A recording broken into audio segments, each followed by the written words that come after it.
There's no place to escape to. This is the last podcast. On the left. That's when the cannibalism started. What was that? Not a lot of Tobys out there. No. There's a real Toby genocide happening in this country. Actually, until I met you guys, I called him Tobe. You called him Tobe. Yeah, because I'd never talked to anybody about Texas Chainsaw Massacre before you guys, and so like for the longest time, like I just called him Tobe. Because Toby is supposed to have a Y. Do you think that he was a man born in a potato barrel? that he was a man born with his feet fused together? That's absolutely amazing. Are we good to start this show? We are. All right, everyone. Welcome to the last podcast on the left. I'm Ben Kissel. I'm staring at Marcus Parks. Hey, Ben. Great John Carpenter Halloween shirt, Marcus. Thank you very much. And beautiful sunny Los Angeles, Henry Zabrowski. Yes, I'm now in what is now called the Goblin's downstairs nest, which is Jackie's room, which is the studio, the last podcast annex on the West Coast. But we have a roof access that's now Jackie's Goblin's nest, where she sits there, and now there's a loose sort of like circle of cigarette butts, roughly in the shape of Jackie, on the like right by the chair that she sits. Oh my goodness! Of course, Jackie Zabrowski from Page 7 and the Round Table of Gentlemen, right here on the LPN Network. Speaking of Jackie Zabrowski, today's episode is female-themed. It's all about Black Widows. Now, there's a lot of anger out there right now. A lot of rage. Right? There's a lot of rage. There's a lot of, you know what? And it's ladies' time. It's ladies' night. Time to go out there. You gotta run. We gotta run these pieces of shit out of every job that they have, right? We gotta go chase them down. And what better to celebrate all of this than women slowly killing their husbands, and sometimes very quickly killing their husbands. Technically, HLN has made their entire network about Black Widows. Basically, it's all forensic files, which is just like, here, have some Gatorade. In no way is it. What's the name of that beautiful tasting thing that you put in cars? What do you the beautiful tasting thing that you sweet. Put? Antifreeze. Antifreeze. For some reason, they made antifreeze like taste amazing, and I don't know why they decided to do that. I'll tell you why. It was a very curious mechanic. It was like, oh, you know what we got to do is just like, what's nice is that it also makes a nice breakfast juice.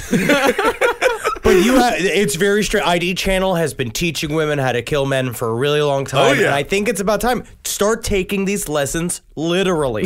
This is good for you. This is teaching you. This is a reach out. All right. Well, the Black Widow subset of serial killers falls mostly under the hedonist comfort killer category. These women kill mostly for profit, usually a sizable life insurance policy, although some admit to getting off on it just a little bit. When you say sizable life insurance policy, sometimes it'll be like, and Betty Lou came back with $8,000. Oftentimes it is not the most sizable, but it just shows how much that husband was worth to her. Exactly. She's like, I'd rather have the $8,000. And the moist that women get from this is more of a do. Correct? Like, it's not a stream. I don't know how sexual it is in nature, necessarily. Some of them do get some sort of, like, a little bit of sexual charge, but mostly it's about power and control with some of these women rather than a sexual component to it. And we'll get into the differences later on about the differences between male and female serial killers and what each one of them gets out of it. Although some killers have said, for example, Carla Faye Tucker, who killed a couple of people with a pickaxe. Yes. She said that with every... It's fucking so she sweet. said with every fall of the pickaxe, she had a teeny little orgasm. That's right. We covered that case extensively here on the show, so go back and listen to those episodes. Brutal stuff. Oh, yeah, on the episode titled With an Axe.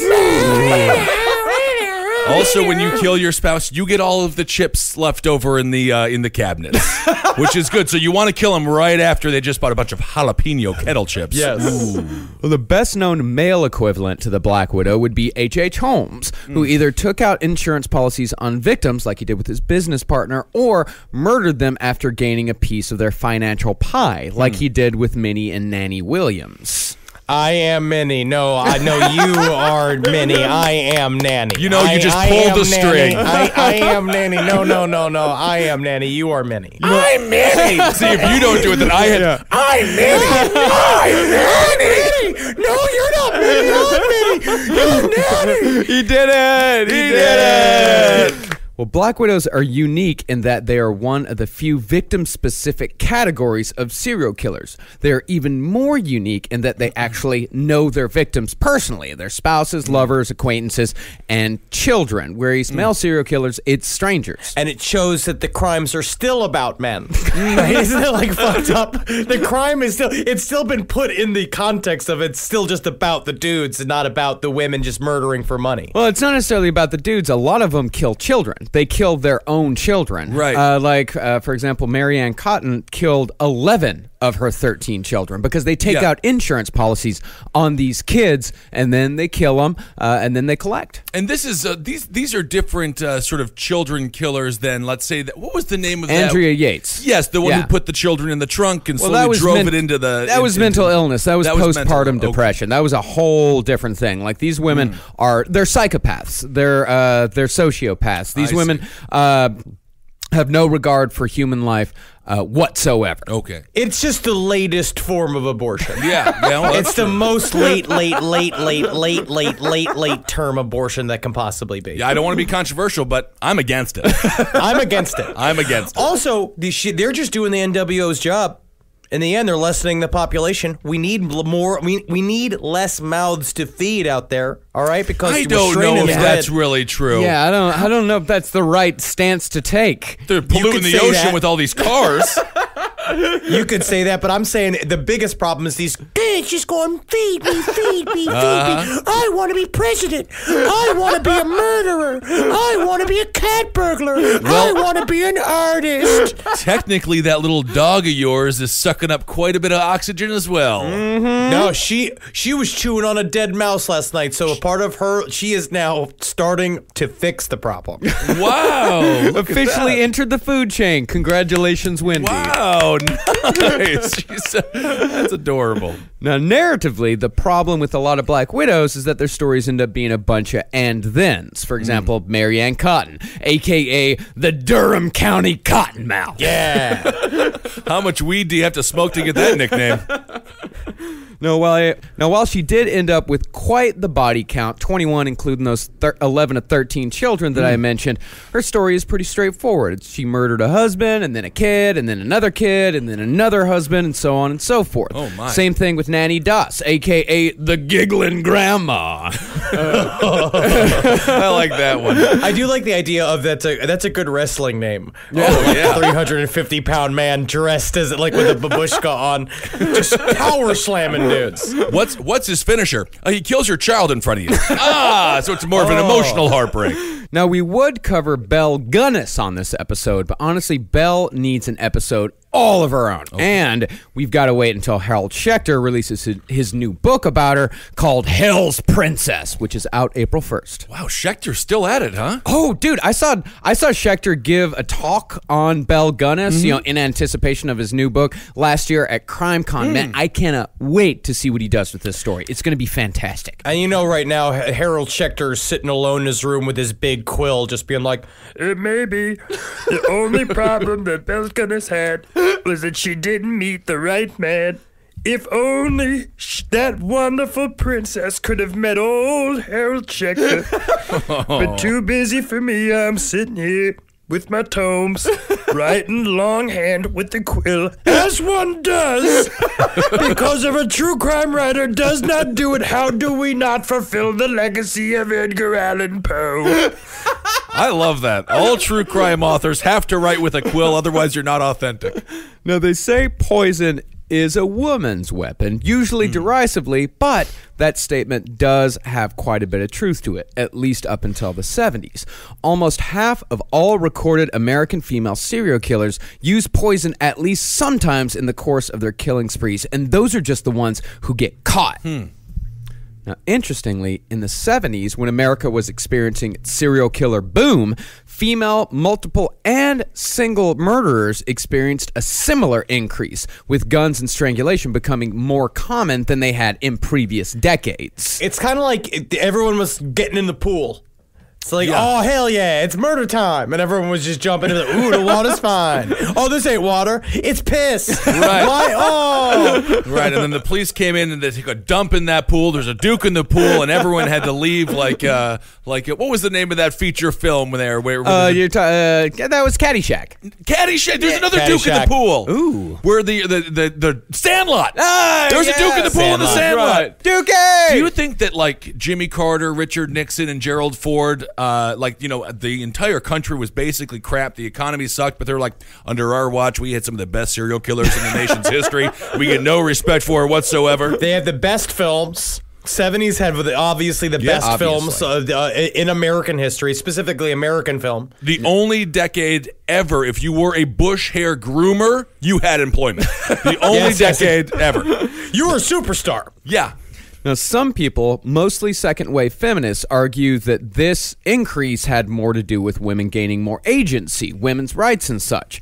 But I think the fact that male-perpetrated crimes were also getting more violent and frequent points to something else, possibly the lead argument. What do you mean? There was lead in paint everywhere. So essentially, like, lead poisoning could have been rampant throughout the country for decades. Well, it wasn't lead in the paint. It was lead in gas. Oh. That a lot of people, some people think that lead in gas in car pollutants increased violence in America because lead poisoning does lead to violence. And some people think that when we switched over to unleaded gasoline, you can see a correlation in the drop in violent crime. Now, correlation does not necessarily equal causation, but it is an interesting theory nonetheless. I gotta say, when I took care of Teddy Bear, my Pomeranian, he would eat the walls, and he really would. And I was so happy there wasn't lead in the paint because it would have made him more violent, and he was pretty violent to begin with. Oh yeah, wasn't that the dog that broke my skin when it bit me? That was Gidget. Oh, the Chihuahua! Watch out! I'm a New Yorker or whatever. New York Stories. If you want to see Gidget, she was cute. Well, let's get back to Black Widows. Usually, the only thing that trips up a Black Widow is the sheer amount of bodies that pile up around him. For an example of that, let's take a look at Tillie Klimek, a.k.a. the Polish Prognosticator. And I am saying this, Marcus made it an incredible name for Tillie, and my father, I am pretty certain, called himself the Polish Prognosticator. Really? Like, I am pretty certain. Yeah, I will have to admit, besides the giggling grandma, I made up all the names, all the AKAs in this episode. You've done a great job. If this show fails, you can go work with the WWE. You'll make the greatest characters of all time. Tillie Klimek was a squat Polish immigrant living in Chicago who had a penchant for the paranormal. In 1911, she started predicting the deaths of neighborhood dogs, saying that she had dreamed of their deaths. Come closer, little man. Good morning. I never see you in the morning. You never get up. I had a dream last night. Yeah. Oh, you tried to walk away? Yeah. Because you say people who describe dream are boring people, huh? You gotta go to work. Oh, you got to go to work. Oh, I keep a story very short. All right, just gonna. I had a dream. Oh, you beautiful doggy. What's the doggy's name? Ralphie. I had a dream last night. I shot it in the fucking head. You did. Okay, is that the story? Is it the bad? Yes, have a good day at work. All right. Well, another great run-in with the Polish Prognosticator. Well, sure enough, after Tillie laid each claim, whatever dog happened to be bothering her at the moment would die soon after the prediction. And this was the perfect foundation for Tillie's later crimes, as it was, of course, Tillie herself who was poisoning the dogs. Oh, man. And that's the greatest way to make sure that all of your predictions come true. Right. Is that you do them. Yep. That's it. Now, after 3 years of establishing her reputation as a foreseer of death, Tillie predicted the death of her husband of 29 years, a man named John Mitzkowitz. I mean, at some point, if you're the police in this situation, you'll be like, well, either Tillie is a psychic Or maybe she's the killer. No, she's a psychic. Just wait, Ben. 3 weeks after she made that prediction, John dropped dead of quote-unquote heart problems, and Tillie collected a sizable insurance policy. There's no motive for any crime here, none at all. Have you seen my new babushka? So many emeralds in the shape of the Polish eagle. The most wonderful, beautiful creature that ever forgot the recipe for ice. I put it on the head. I have new work slippers, a new work apron, new work top shirt. Well, Sergeant, we interviewed Tillie Klimek, yes, the Polish prognosticator. First of all, she's 100% innocent, and second of all, funny jokes. She is funny, so we got to let her free. Well, after John's funeral, Tillie visited a matchmaker service specializing in Polish gentlemen. And oh, my God. It's worse than, like, farmers only. And after she visited the matchmaker service, she picked up another husband named Joseph Ruskowski. He only lasted 3 months before Tillie once again declared death was coming for poor old Joe. Tillie, actually, I feel fine. Tillie, I don't know if you remember when you met me, I was named Healthiest Polish Gentleman of the Month by Polish Gentleman magazine. Which means you can lift the whole keg out of a stream. That's all it means. And sure enough, death came for Joe, and Tillie collected another life insurance payout. And after Joe Ruskowski was Joe Guzkowski, who was in and out just as fast as Ruskowski. I mean, the Polish didn't exactly go far with the names. They kind of kept it all in the same family. No, we did not. This is how you know somebody's Polish. Yeah. All right, this is how you know that they're Polish. And almost immediately after that came Frank Kubczyk. Frank Kubczyk. I think it's Kubczyk. Kubczyk? And he is the saddest part about this is that the most Polish thing of it all is that none of them learned from the mistakes. No. From the previous husbands. None of them did any reading. They just jumped right in. I'm going to make it 4 months with her. That's what I'm going to do. That last guy only made it 3 months. Well, Frank lasted 4 years. Wow. But that might be because Tillie was getting her kicks in other ways. Neighbors who had problems with Tillie got seriously ill after eating candy made by Tillie by way of reconciliation. Apology Everybody candy. come around to Tillie's house and give out candy to all the children. Here, Bobsha. Kiss course, put it in your fucking hole. Put it in your house. It's not Halloween or anything. I have some. I give. You see, new babushka? It's got the solid rock of the capital of Poland at the very bit of the capital of Poland is just one big rock. Tillie, I got to say, the last time I had your candy, I got sick. I don't know what happened. You will die soon. I guess. Well, yeah, other neighbors actually died, and relatives of Tillie's dropped dead from mysterious illnesses, which usually resulted in a will payout for Tillie. And then finally, in 1921, Tillie decided it was Frank's time to go. She predicted he would die within 2 weeks, but this time she decided she'd have a little fun with it. Uh-oh. Every morning when Frank woke up, Tillie would be right there beside him, mocking him, telling him things like, You'll be dying soon. that's true. She'd say, your time is almost here.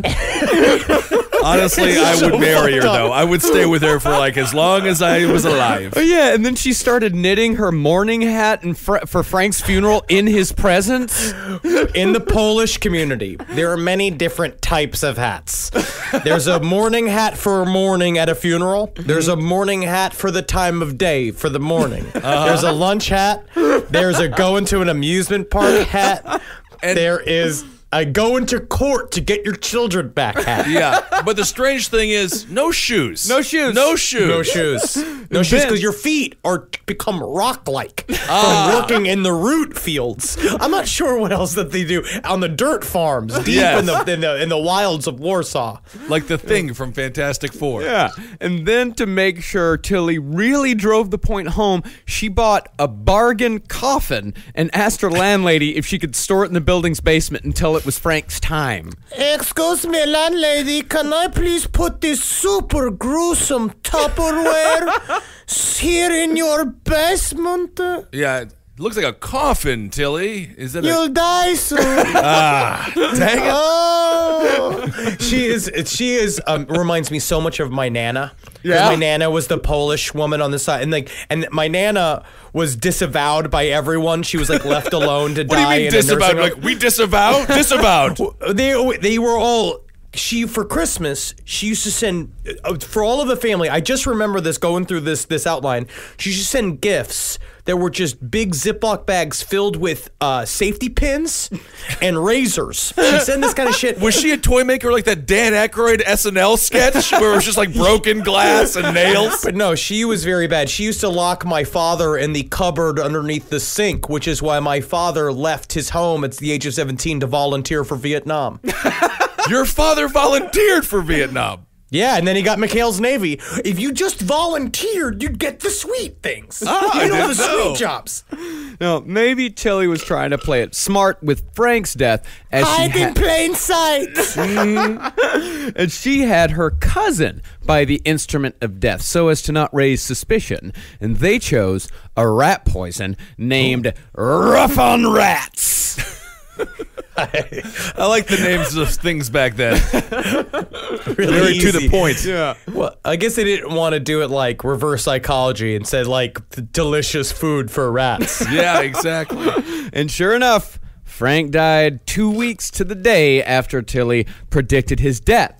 But even after this, she still got another husband. Wow. So that we're on to 4 now. And we're on number 4. And So she's killed 3 husbands so far. Yep, and multiple neighbors and relatives. And dogs. And many dogs. Oh, my goodness. Well, this last husband was named Joseph Klimek, again meeting him through the Polish gentleman matchmaking service, who somehow had not gotten wise to the fact that Tilly was on her 4th go-round in as many years. They're Polish. She is the number 1 client for this matchmaking company. She really is. She's the only one who keeps coming back because Polish Gentleman Dating Services also specializes in the longest happy trails that you can get in any. It's like any treasure trail that slowly turns into a bramble patch above your prune yard, which is what I call my balls. My prune yard. You call your balls the prune yard.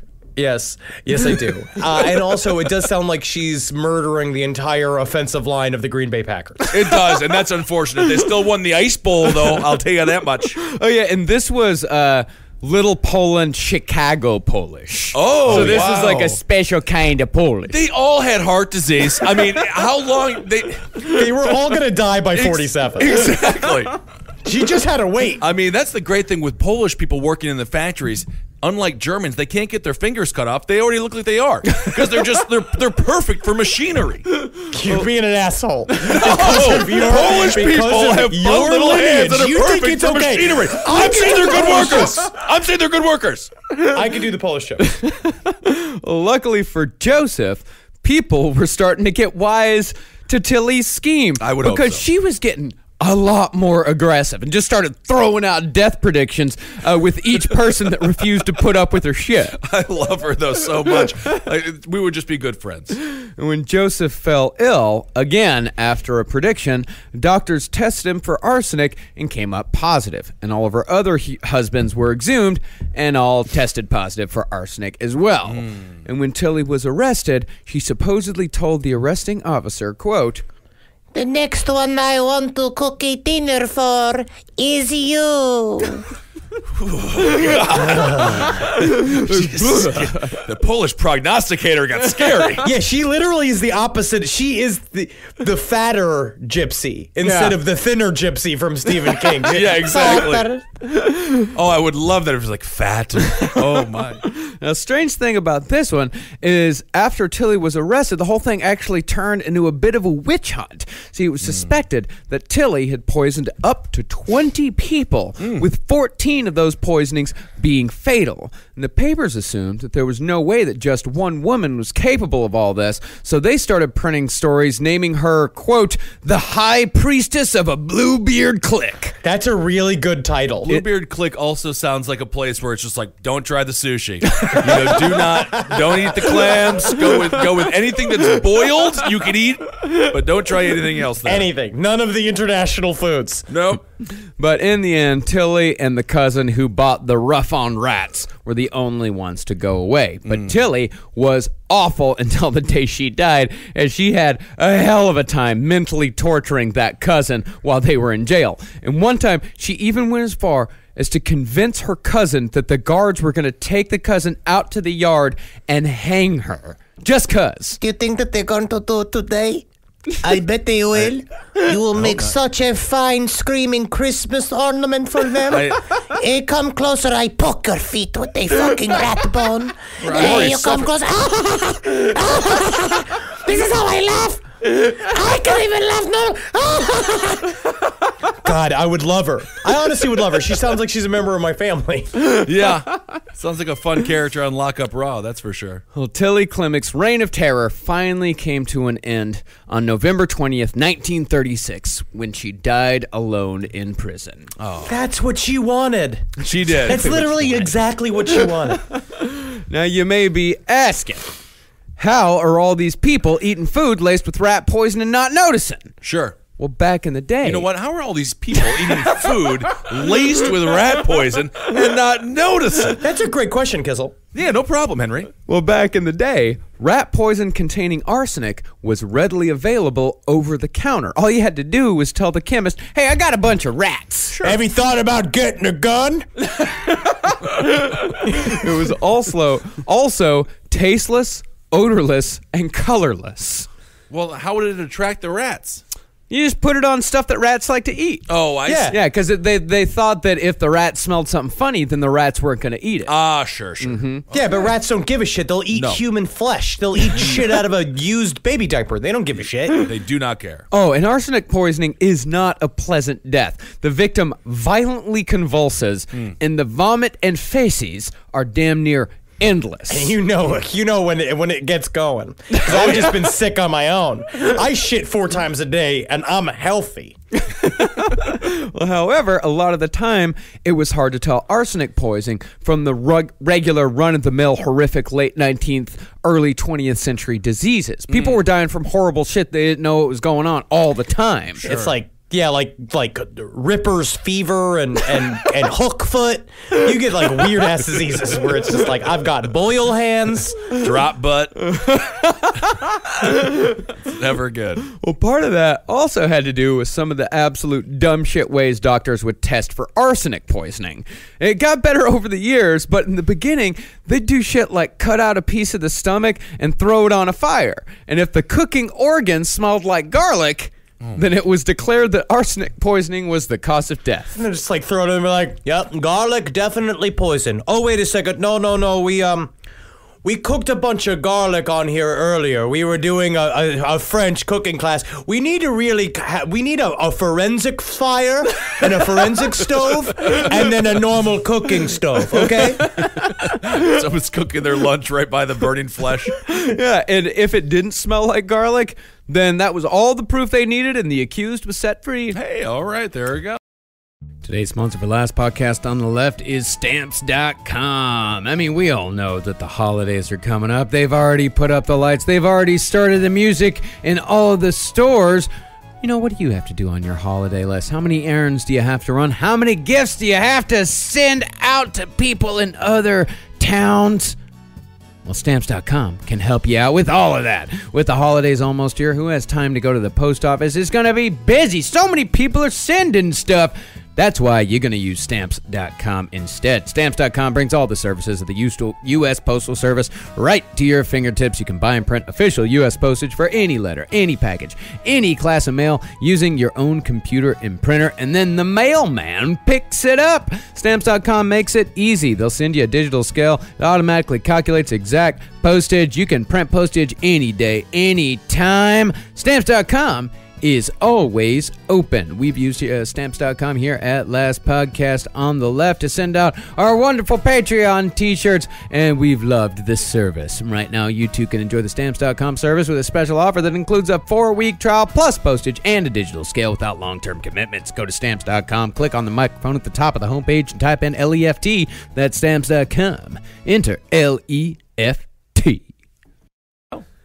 Now let's take a look at another Black Widow whose loose tongue led her to prison. Ooh, I just like to see a movie about a Black Widow with a loose tongue. But then it goes from crime and drama to pornography. Saucy times. Mary Elizabeth Wilson of England was known locally as the Merry Widow of Windy Nook. Ooh. I didn't come up with that one. I like that one. I love that Windy Nook. I've been watching a lot of British home buying shows because HGTV isn't on Netflix, and it seems like a fun little name for a gal. I would like her as a neighbor, you know? Yeah, the Merry Widow of Windy Nook. Because it seems like a happy single woman. Yes. Which is kind of fun. But a Windy Nook also sounds like a fun, cute name for a room that you just go fart in. I would love to be rich enough, but still trashy enough to have a fart room. From 1955 to 1957, just put your mother-in-law in there when she comes for the Christmas. Yeah. Funny family jokes. I feel like Clark Griswold over here. So from 1955 to 1957, just 2 years, Wilson took down 4 husbands, sometimes weeks after the wedding, and each murder gave the Merry Widow a hefty payday. Now, people may have just chalked all this up to bad luck had Wilson not been so cavalier after each death. After one husband died, she jokingly asked the undertaker for a discount. That is a funny. Very funny, Mrs. Wilson. I'm so glad you can make a joke even at times like these. It makes me wish I had you as a wife. But unfortunately, I can only give you a discount if we chop off his feet. That is a fun cemetery. Yeah, and after her next wedding, when a friend asked her what they were going to do with all the leftover sandwiches and cake from the reception, Wilson told her they should just keep them for the funeral. Mrs. Wilson, thank you for inviting me, the mortician, to your wedding. Once again, your jokes proved to be most convivial. Now, if you do plan on having a funeral soon, may I suggest birchwood for the casket? Oh, my. And after that husband dropped dead, police took notice and exhumed the other husbands and found Wilson's weapon of choice was beetle poison. Beetle poison? Beetle poison. How much? That seems like it would take quite a bit of beetle poison to kill a person. Yeah, it looks like John Lennon took 4 bullets worth of beetle poison. Ended the 60s, ended the 70s. Began a dismal beginning to the 80s. Now, even though Wilson's reign was relatively short, most Black Widows had relatively long careers compared to most of their male counterparts, 8 years or so. And there are quite a few reasons for this. First of all, there's no crime scene to speak of. As Peter Vronsky points out in his book, Female Serial Killers, Black Widows don't leave dismembered co-eds on the roadside. Most of the time, the victims die in their own bed or at a hospital. Second, there's no real way to hunt a Black Widow as she hides in plain sight, and usually no one even suspects there's a killer in the first place. Let's just take the FBI's serial killer classification system as Vronsky lays it out. If you're a long-time listener, or if you've been watching Mindhunter, you know there are 3 different categories when it comes to serial killers: organized, disorganized, and mixed. Organized, they're the pickers and stalkers. They're intelligent, social, and controlled until the berserker mode kicks in.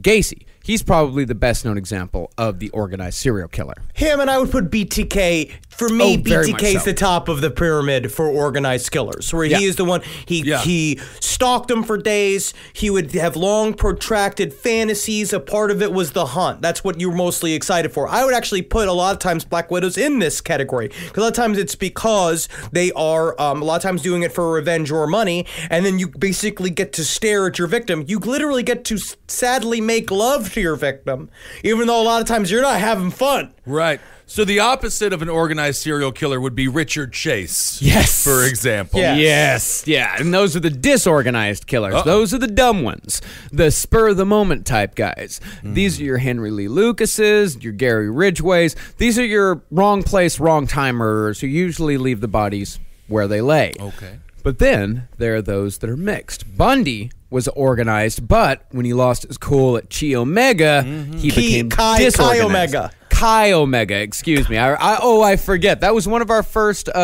corrections when people started sending us a lot of emails. Chi Omega. Chi Omega. Now, this is a fraternity or a sorority. rather, in Tallahassee at FSU, Florida State University, where Henry actually attended university. And Henry, you do have a tale where, being so smart and charming, you did bring up Ted Bundy inside of this sorority, and if I'm not mistaken, violently escorted out? I was asked to leave. Immediately. And one of the because sororities have like brother fraternities, the fraternity man asked me to leave. And I left voluntarily. I was not escorted out. Let me ask you this. I ordered an investigation onto myself. That's what I did. I pulled a Franken and I said, investigate me. That's right. Good. And I have to ask, were you still in your dashiki phase during this time? Yes, I was.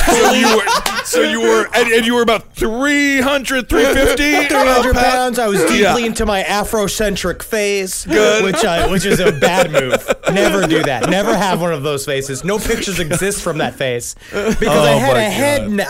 I wore this like head wrap. It's like a knit cap because my hair was past my shoulders.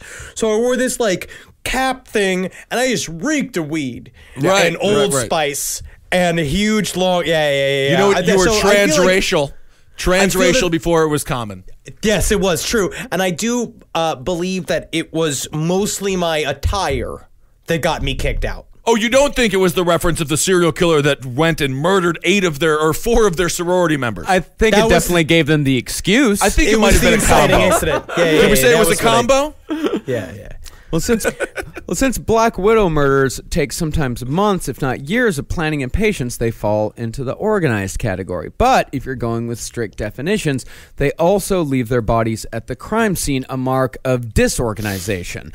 So it's not necessarily mixed, it's not necessarily organized, it's not necessarily disorganized, it's something different altogether. And one of the reasons why the FBI system fails us completely when it comes to women is because in all those studies where the FBI spoke with serial killers, they only spoke to men. But that's not for lack of trying. An academic study was attempted pretty recently in which the authors approached 29 female multiple murderers.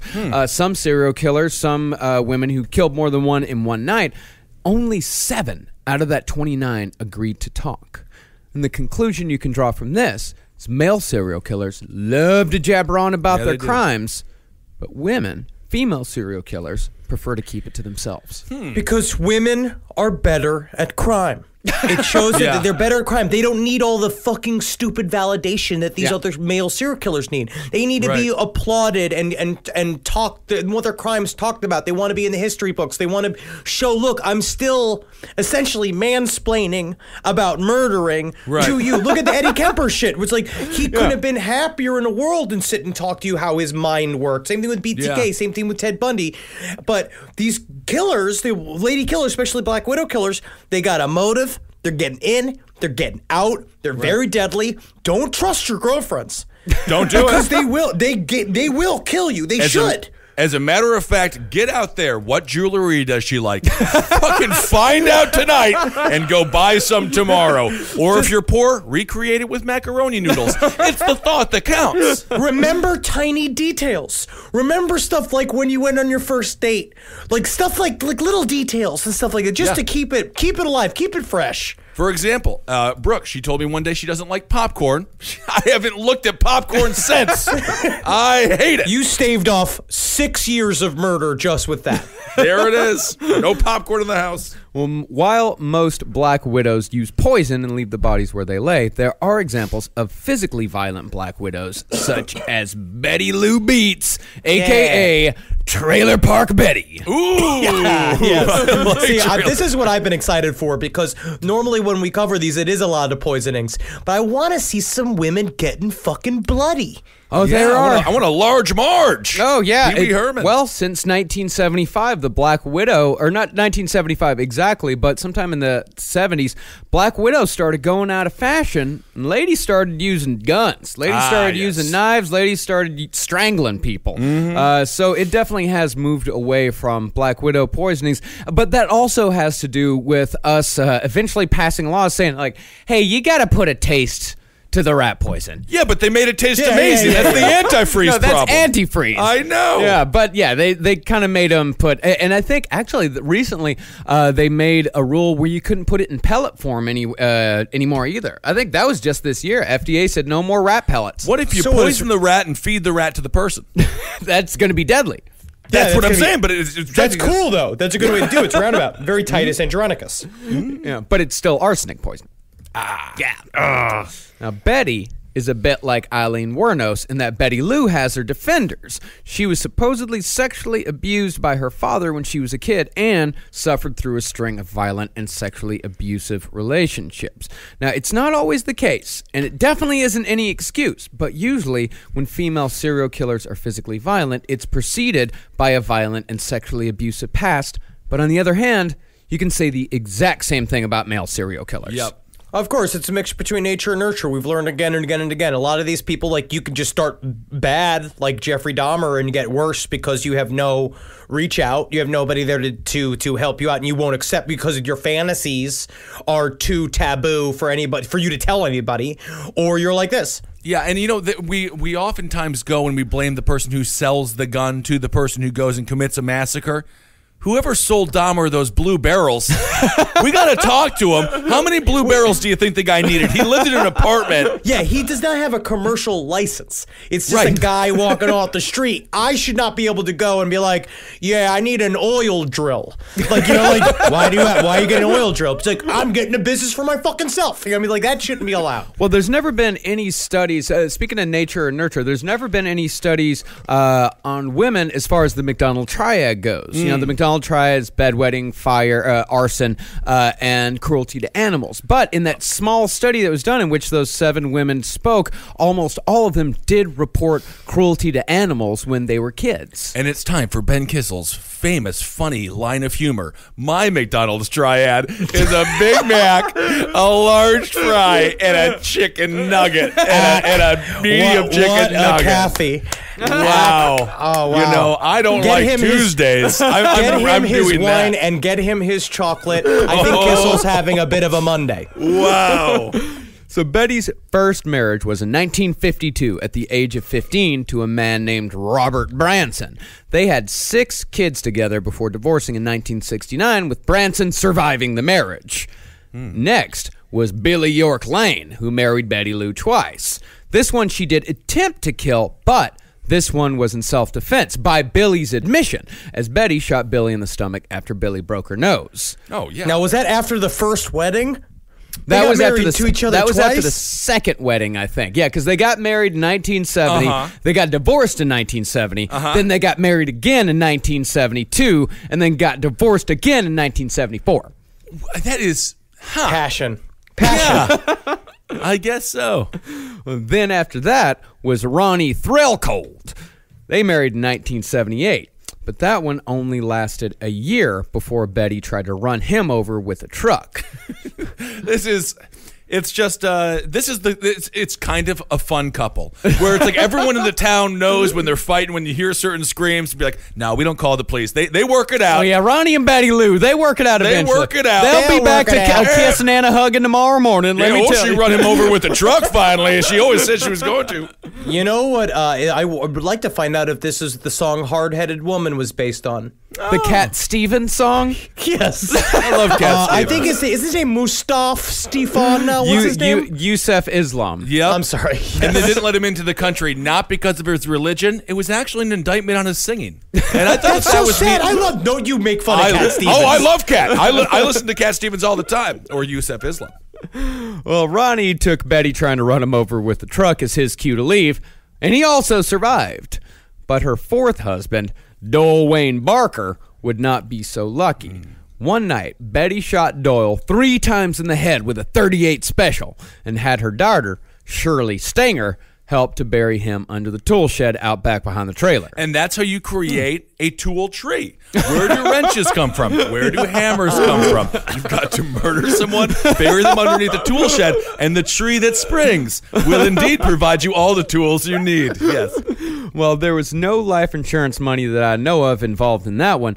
Betty Lou did inherit Doyle Wayne's trailer in Gun Barrel City, Texas, out near Purtis Creek. Now, nothing I like better than just sitting with a nice hot cup of wine in Gun Barrel City, Texas.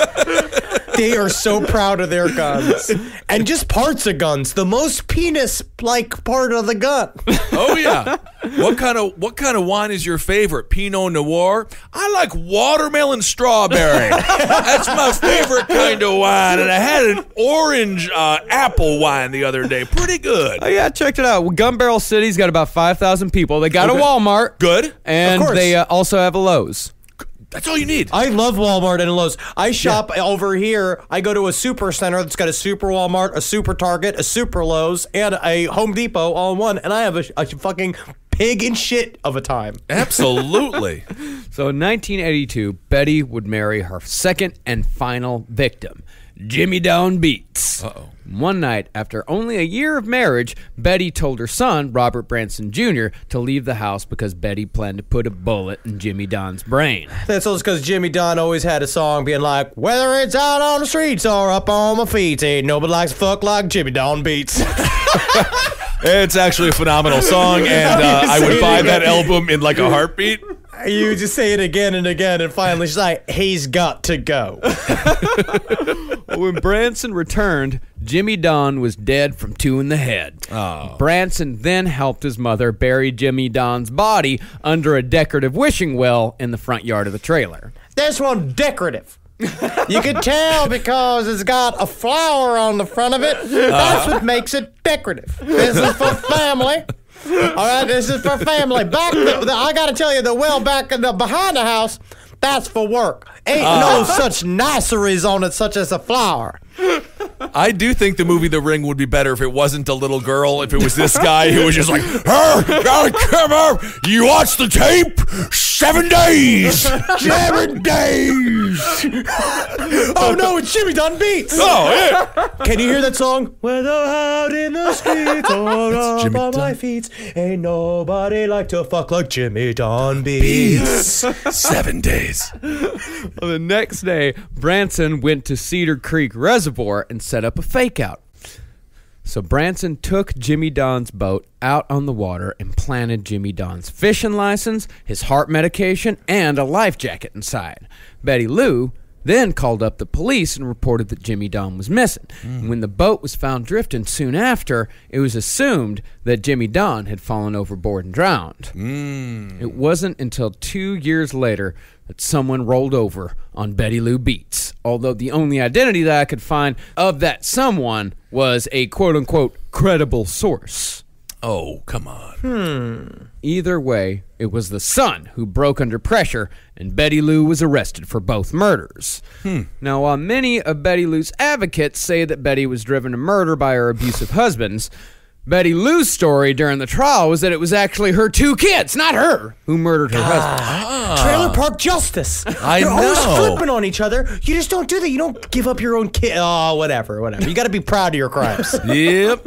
But the jury did not buy it, and Betty Lou was sentenced to death by lethal injection. And while her advocates continued to plead for clemency, which she probably could have gotten, Betty Lou had the bad luck to have her execution date fall during the governorship of the happiest executioner in Texas. Who's that? George W. Bush. Oh, the world's most funniest president who should be convicted of war crimes? Yes, the cutest war criminal of all time. Oh. Him and Goebbels. So cute and fun. He paints dogs. Oh, I Isn't he love cute? that. He's Yeah. smiling now. Yeah, and in fact, instead of granting clemency to Betty Lou Beets, George W. Bush made it a special point to be in Texas the day she was executed. I mean, honestly, if you're gonna do it. I'm the decider. I'm super excited. I go out there. Can I pull the lever? Come on, give me a sorry. chance. I'm good at it. I can pull on a lot of things. Do I put it up or down? Hey, Governor, just come here. Are you drinking again, sir? Yeah, absolutely. Why wouldn't I be? All right. Just because you're drunk. I decided to drink alcohol this morning. Also, what I decided to do was give us a forever war, but you'll see that in about 10 years. Yep, Betty Lou Beets was one of 153 prisoners to die under Bush's watch. Good God, that's a lot. Oh, well, actually, Rick Perry broke that record. Did he really? Well, Rick Perry was governor for longer. George W. Bush was only governor for 5 years. Rick Perry was governor for 16. 153 15. in 5 years? 5 years, yeah. Ooh, we got to do an episode on those serial killers. Well, we've mentioned this before, but it does bear repeating. The only person granted clemency in Texas while George W. Bush was governor was Henry Lee Lucas. That's right. Wow. And it's just because your father saw him one time. That's the power of the parks. Or it could be that Henry Lee Lucas was a member of the Hand of Death, of which George W. Bush was Embedded probably in the connected, CIA. and Wow. they used their connections in order to save Henry Lee Lucas's life, because if he would not have been granted clemency, then Henry Lee Lucas may have told a story or two. The Bill Cooper episodes will never officially be over. Because guess what? Yeah. We're still living in that reality, buddy. Or could it be Henry Lee Lucas's Oregon energy wasn't needed by the aliens because he was what they called too dumb to power their ships? And that's part one of Black Widows. We'll All be back right. next week with more Black Widows here on Last Podcast on the Left. Oh my! I don't know why this episode was like surprisingly fun. I guess it's It's like, it feels like it's like a pressure's off. they married them. Yeah, I think I don't know. There's something about it where it's like they found something attractive about these women. They must have liked their personalities. I'm not victim blaming here. People get into unhappy. People get into unhappy, horrible that's marriages true, that's all the time. Yeah, and I like a strong-willed woman. Right? yeah. Yeah. I think it's fun. We all do. Somebody's like, it's kind of fun to feel the danger a little bit. Sure. You could kill me. Nallie's Right. 4 inches taller than me. Oh, She yeah. practices drop kicks all day. Mm-hmm. She could kill me in a second. She could do it with her beautiful legs. And I'd be smiling as she puts me in the scissor lock as I slowly fucking die. And I'm still like saying like, thank you. I'm so excited for this. We've already said that that's our goal. If I go past 90 and I can't think or like shit on my own anymore, she is to sit on my face until I'm dead. Well, that's true. And when you're doing your wedding vows, if like your wife really laughs at the line like "till death do us part," and she's like, "Won't be long," that's one of those red flags. Big red flag. You die soon. This is I didn't know that's an improv. That's an improv on the fucking vows that she just did. Oh my goodness. All right. Thanks so much for listening. Let's see here. What do we got to tell the folks? We got Omaha now. First up, we are Okay. going to be in Omaha tomorrow, November 18th. The That's first it. show is sold out, but the second show, we've still got tickets on sale, so be sure to come out to that. I think that's at 10:30. It's our last live show of the year, That's and it. it's probably going to be our last live show until April or so. Just know that our two shows will be similar because we got a running show. But if you Right. come to the late show, that's normally when we probably be hanging out. More so is after that show because in between our time is limited because Right. they got to clear out for the next audience coming Yeah, in. we can't really hang out in between the first and second show, but we'll hang out after the second one. Absolutely. And let's see here. Also, I don't know, can a anyone bunch of stuff going on. on Twitter, probably going to say at Henry Loves You, at Marcus Parks, at Ben Kissel, at Instagram, Dr. Fantasty, at Marcus Park, at Ben Kissel, the #1, and LP on the left for everything. Can someone tell me where to eat in Omaha? I want to know what's the good steak. I want to know what's the good steak or what's steak the good time, yeah. barbecue. Yeah, that's what I would like. Yeah, Well, it's gonna be Omaha steak is so time. great. They let you pick out the cow. You get an hour with the cow while it's alive to bond with it. Really? And then they kill it right in front of you, and you just get to eat it right there. You don't understand how excited that would make me. It's a part of even thinking about them killing all these elephants and shipping the parts my back. It's just goodness, like I I know know. it's obviously it's a horrible tragedy, but at the same time, I would eat a bit of elephant, but I want it to be raised for its meat. Right, You know what I mean? exactly. Oh, that's such a stupid decision to overturn that. That's right. And rate and review the show. Let's get to number 1 here. Yeah, let's get to number My goodness, 1. we can do it. I know we can. Our Yeah. numbers are better than all these people. There's some stupid algorithm they use. There's something going on. Anyway. there. We don't know what's going on, but something's going on. Something's here. going on. We've seen the documents. We've seen the documents. Yeah, and thanks to everybody who gives to our Patreon. Yes. If you guys want to give, patreon.com/lastpodcast on the left is the address. Thank you. No matter how much you give, we absolutely appreciate it. Thank y'all so much. It means a lot. Absolutely. Keep on supporting all the shows here on LPN. Abe Lincoln's Top Hat. That episode comes out here very soon. We really break down the whole Roy Moore stuff and all those the exciting world of politics in this day and age. Roundtable of Gentlemen. We got some big news coming for that show. Page 7, Sex and Other Human Activities. All the shows. Wizard and the Bruiser. You know where to find them. Oh yeah, Check them all out. Page 7 is back. We figured out how to record with Jackie being out in L.A. We're also going to be bringing Sex and Other Human Activities back either next week or the week after. All right. It's going to be coming up. So, next week is Thanksgiving, so it'll probably be the week after. That's right. So we're going to be, and also check out Escuela Sangre. This week's episode is going to be on Aztec human sacrifice. Aztec human sacrifice. That's when they work really, really, really hard and climb the corporate ladder and finally become CEO. They have to sacrifice relationships and That's time. what it is. You have to sacrifice to make it in this world. That's what you have to do. That's what it's all about. It's about working hard. And just remember, in these times of chaos, if you think about chaos magic and what's kind of happening right now, if you think about this in a magic, it seems like this is kind of a magicless time, but actually it's the opposite. Just remember, when you put out bad shit out there, it comes back. That's a part of what all of this is about. The part of it is that the universe is doing a gigantic equalization experiment. Once things chipped one way, it's going to tip the other way, and otherwise it's going to feel insane. So just hold on tight and just know that shit will equalize out in the end. And don't be a troll on social media. Absolutely not. There you go. I don't know. Our fans are not that way. All right, everyone. Thanks so much for listening. Hail yourselves. Hail Satan! Hail Geen. Hail me! And let's do a Magustalations. For Christmas. For Christmas. Fuck Christmas, by the way. Christmas can still go fuck itself. I like Christmas. The war on Thanksgiving is on right now. Let Thanksgiving have its own time. In this Happy house, Thanksgiving. we say Merry Thanksgiving in this house. All right, everyone, it's time for Patreon shout-outs. Thank you all so much for giving. We really, from the bottom of our dark hearts, we love you very much. Hail yourselves. Okay, I will begin. Henry is busy now. He's doing something. He had to run off, film something, so it's just going to be the two of us. That's it. Marcus and Ben, we're back in the saddle. In the saddle. We're in the saddle. Simone Meyer. Thank you so much, Simone. Vanessa T. Thea Hogarth.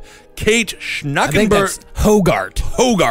It's a Garth.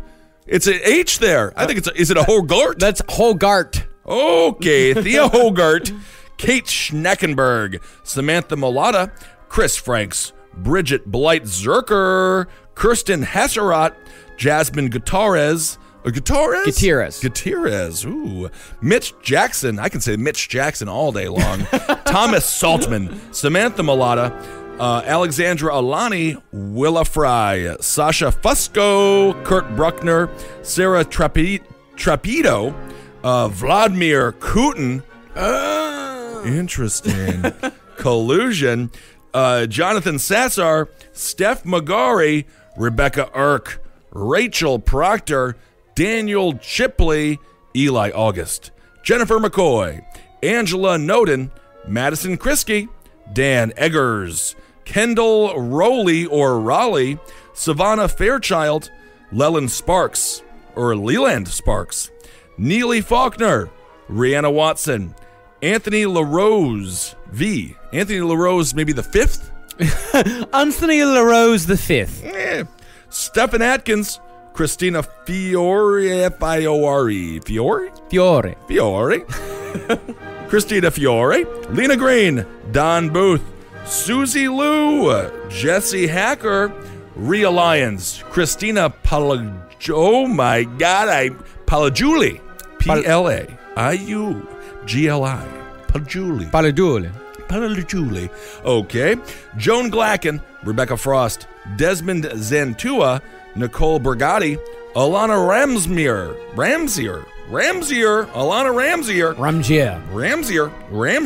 Steve Smith, a great receiver, but I don't think it's that Steve Smith, but Steve Smith, James Harris, Kay Perigon, Al Rowley, Andrew Danucci, The Penske File, Lisa Wolf or Elisa Wolf, Morgane Brindle, Eddie Valander, Deep Sage Explorer Xander.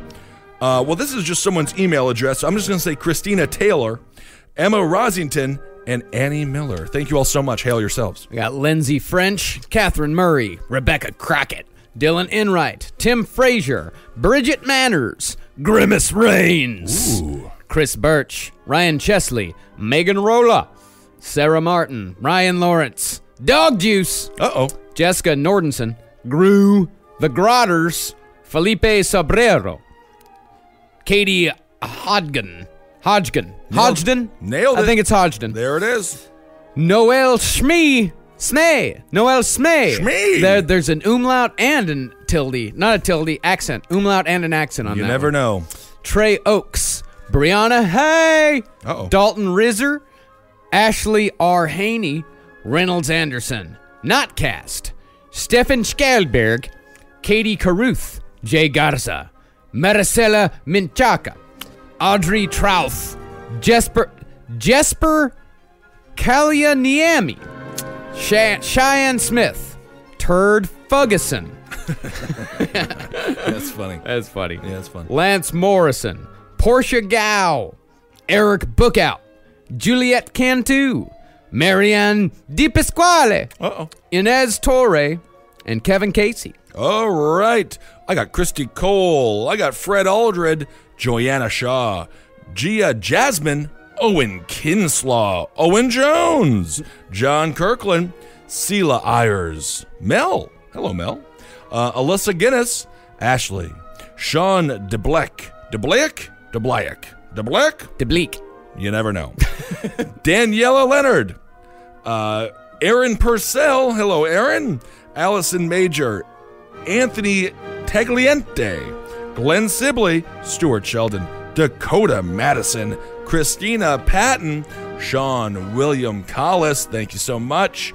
Brad Herrick. Maria Ebbett. Brian Svensson. Mike Rappin. Megan E. Gong. Glenn Durant. Chris Carmody. Michael Morgan.